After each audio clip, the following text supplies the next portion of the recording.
এবং এই ঘটনায় জামায়াতে ইসলামী সংবাদ সম্মেলন করছেন, সেখানে তারা কি বলছেন আসলে?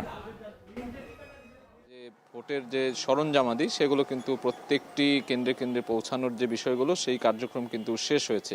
এর পরবর্তীতে আমরা দেখেছি যে একটি বিষয় কিন্তু সামনে চলে এসেছে যে ঢাকা থেকে সৈয়দপুর বিমানবন্দরে এসে ঠাকুরগাঁও জেলা জামাতের যিনি আমির রয়েছেন তিনি প্রায় 50 লক্ষ টাকা নিয়ে কিন্তু তাকে সেখানে আটক করা হয়েছে এবং এর পরবর্তীতে আমরা দেখেছি যে এটি নিয়ে ব্যাপক আলোচনা হচ্ছে এবং তারই পরিপ্রেক্ষিতে কিন্তু তিনি সেটির পাল্টা একটি বক্তব্য দিয়েছেন। তিনি বলেছেন যে এটি তার ব্যক্তিগত ব্যবসার টাকা এবং এটি কোনো দলীয় টাকা নয় বা নির্বাচনী খরচের বিষয়ে এটি সংশ্লিষ্ট নয়।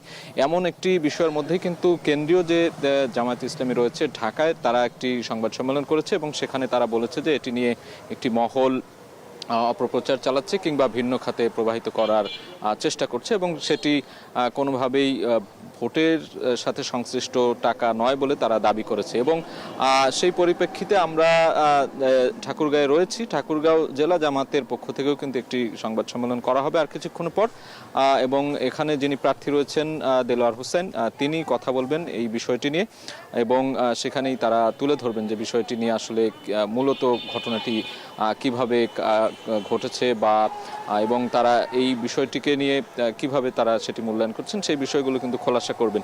এবং অন্যান্য যদি সার্বিক বিষয় বলি, ঠাকুরগাঁও জেলা শহরে এখন পর্যন্ত আমরা আইনশৃঙ্খলা পরিস্থিতি দেখছি যে একেবারে নিশ্চিদ্র নিরাপত্তা রাখার জন্য এখানে কিন্তু বিভিন্ন মোড়ে মোড়ে টহল দেখেছি আমরা, সেনাবাহিনীর সদস্যদের দেখেছি, আইনশৃঙ্খলা রক্ষাকারী বাহিনীর অন্যান্য সদস্যরা কিন্তু সচেষ্ট রয়েছেন। এবং বলে রাখি যে 185টি ভোটকেন্দ্র রয়েছে এই ঠাকুরগাঁও 2 আসনে এবং এখানে বিএনপির পক্ষ থেকে মির্জা ফখরুল ইসলাম আলমগীর প্রতিদ্বন্দ্বিতা করছেন এবং জামায়াত ইসলামের পক্ষ থেকে দেলোয়ার হোসেন এখানে প্রতিদ্বন্দ্বিতা করছেন।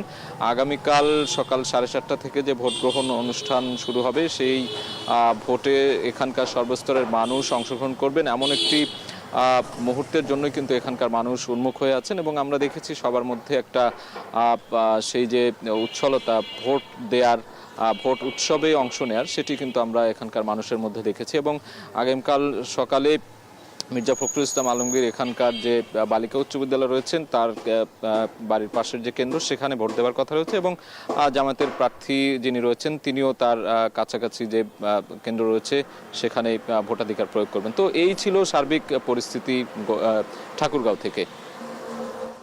সৈয়দপুর বিমানবন্দরে অর্ধ কোটি টাকা সহ ঠাকুরগাঁও জেলা জামায়াতের আমির